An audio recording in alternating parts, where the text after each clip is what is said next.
made it here to these playoffs.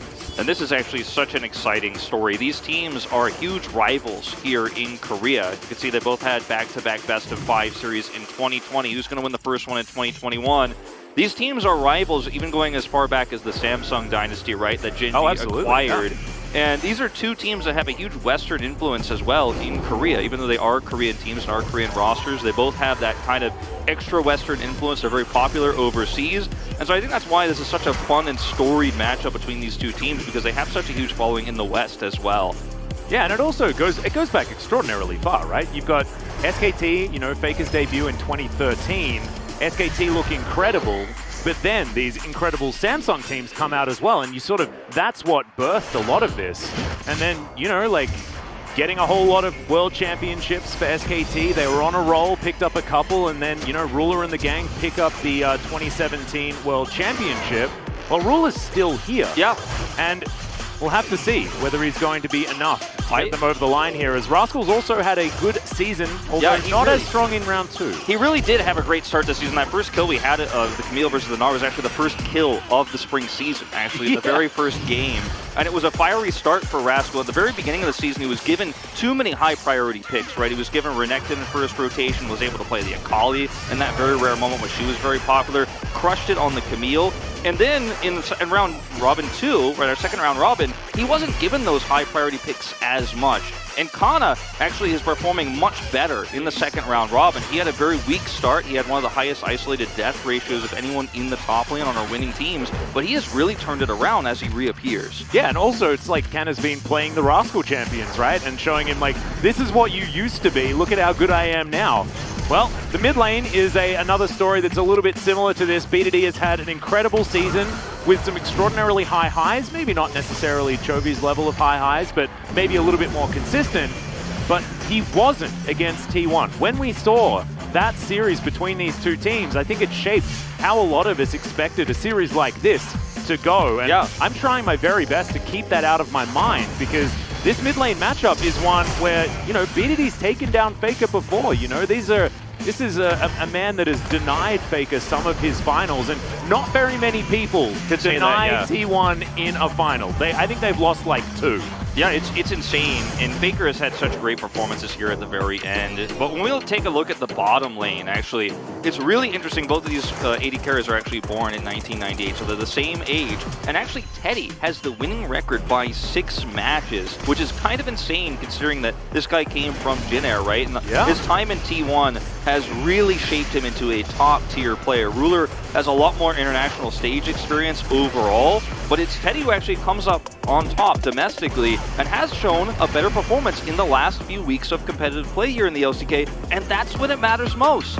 Yeah, exactly. And actually, you know, if we omit international performance from our minds, which I know a lot of, you know, Teddy fans want to forget anyway, Teddy certainly has been very, very strong on home soil, especially after joining T1. Ruler, though, no slouch either. I felt like he wasn't his same extraordinarily consistent self the last time these two teams matched, and I've been very where they get to a Worlds qualifier, they realize that it's do or die, and then they manage to take them down. So I'm very, look, I'm cautiously optimistic. I'm cautiously optimistic because I think that Gen G, if they play to their form, almost have a better chance of taking down Damwon Kia, because they've shown that they can do it. They did it at their best. In the second round, absolutely. At their best. Let's take a look at our predictions here. We're going to start, of course, with the Korean side of things, and you guys are going to see just how one-sided this is. Now, Nofe did notably actually predict Gen G to go to the grand finals. He's the only one of the main Korean analysts to do so on the Korean caster side of things. And then, of course, on the English side, a little bit more of a unanimous vote. It's 4 for 4. Do go to T1. And BitDor, actually, Gorilla and Curl, you know, our analysts for the analyst test will all go the same way. And see what you guys thought of this particular matchup. And look, it is very similar to our last playoffs round 2 match.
as well, because the Victoriana matchup can go either way.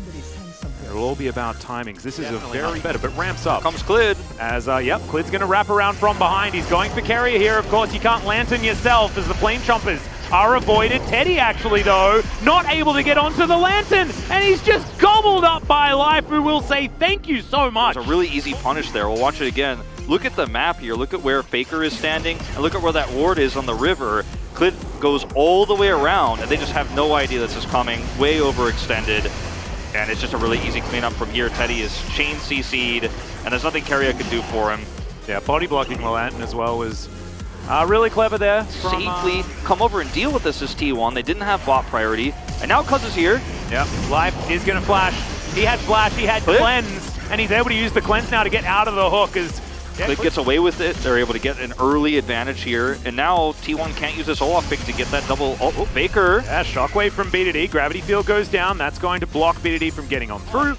But getting control of these chokes as well is just so easy for BDD at the same time. He's got that shockwave at the ready. There is no Ornhorn, but he did manage to take down the Herald. Let's see whether any of these kills do come down.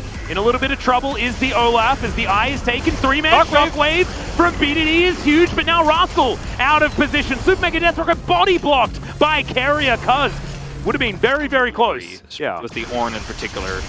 But it's like if you take scaling light into ultra scaling, it does get rough. As Ultra's rated, yeah, Clid here going to come on through. He's got the flash, and Fake is going to answer instantly. If they can take this advantage into the late game, we might have them taking the first game in this series. Not to mention, we will not have a Cloud Soul. Nope. And you can feel just how much both of these teams know the importance of this position.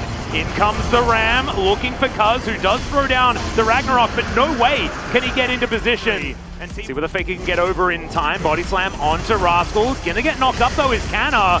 Takes some rocks, able to utilize his stopwatch to avoid the shockwave, and now no shockwave is a huge deal. That's a great trade for T1, but isn't enough. Baker's going for a huge flank here. Yep, Call of the Forge God is available. Clid felt something in his waters. Spots Faker going for the slight flank, and now he's looking to close in. We'll see where Gen G are going to put themselves in this particular moment. I love the harass coming through from Faker here on the left side. He's just out of range of getting picked, and now T1 have reset the Drake, and they actually have priority here. Look at where Kana is. He's in such a great spot. This is beautiful from T1.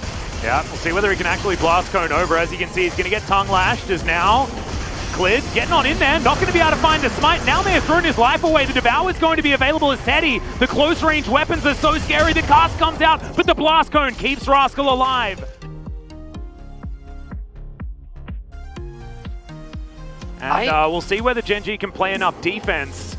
This is so scary here for Gen G to actually split this up. Super Mega Death Rocket flying on towards the Baron. Cuz taking a fair bit of damage here. Baron down to about 1,000, and it is secured by T1, but now the fight is on. Rascal doesn't find too much value there, but the Jinx takes down the Aphelios. Olaf, of course, is going to die, and Gen G get Mountain Soul, give up Baron, but now 2 kills. Will this mean a broken base as Canna is running for the hills? The very terrified Yuumi is exactly how I would be feeling in that circumstance as well, as Clid comes on over.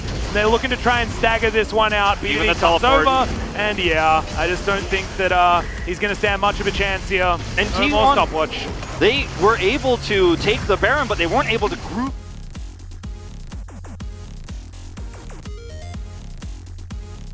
Gonna go wide onto Rascal. I mean, look at T1's positioning here. How will they ever close in on this Drake? Gen G probably shouldn't overextend here, though. Yeah, Rascal actually is going to go golden. Tries to start this one as Moonlight Vigil actually going to get trolled a little bit there by Canna's cars. And the health bars on T1 go down low, but no one is actually taken out. Also, not a lot of R buttons down, as it's only Super Mega Death Rocket that's been picked up. That's not one of the CCs that they require. As watch the orb, watch BDD's power in this fight as T1 have been torn apart. Canna now off towards the side, and Ruler does so much damage with all the items he's put together. 4,000 already in this fight. You chip the health, you get your shield back. That's what Gen G is doing here, but T1 have handled this so well. They're actually getting Drake priority right now on the Elder Drake. Teddy, where are you going? Oh, what is that? Don't face check, no! Well, he does take the Lantern, survives for the moment. Now Lantern on cooldown, the Elder has been pulled out. Rift Scuttler is going to fall immediately. As Rascal down to 50%. Canna off towards the side. Finally shown on vision as Faker flashes before the Lantern comes out. Now both on cooldown for the moment. Rascal has to play back now. He's gonna have to teleport back in. T1 now or never. Oh my goodness, the Super Mega Death Rocket. That means the bottom lane are out of this one. There is no way T1 can fight his Elder Drake for Gen G. War of Attrition won by the red team. And that might just be game here, Atlas. You can see Abyssal Voyage forward. They want to catch Kana. He has to ult out, but the base is about to be unlocked. Yeah, BDD didn't actually know which way he wanted to go. The first missed Shockwave for him is going to get a flash. Roll it out for them. They're going to have all waves pushing. Even Rat also struggles to have Insane engage outside of the Shockwave. But this is a fight for T1 that they're just fighting with half health bars on their main carry because he base checked moments before. The Super Mega Death Rocket comes through here and just forces him out. Vega, no! What? That's the brush he got caught in to lose the 92-minute game! The last nail in the coffin here is we're going to watch this one more time. Just extremely far forward here is Faker. And for what? Yeah, it's so That's strange. so peculiar. I mean, they had a lantern nearby, but they've missed them.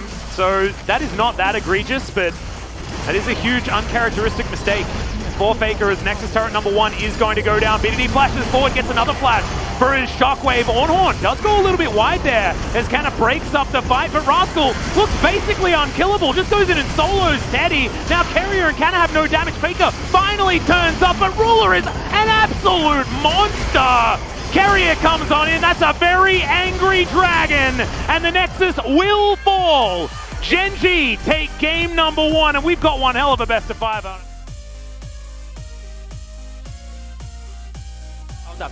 오케이. 앞에 로플. 가자 이거. 태연아 맞춰서 와줘. 돌아서 와. 맞춰서 와줘. 칸타 이거 칸타. 쓰레기 없고. 천천히 보자.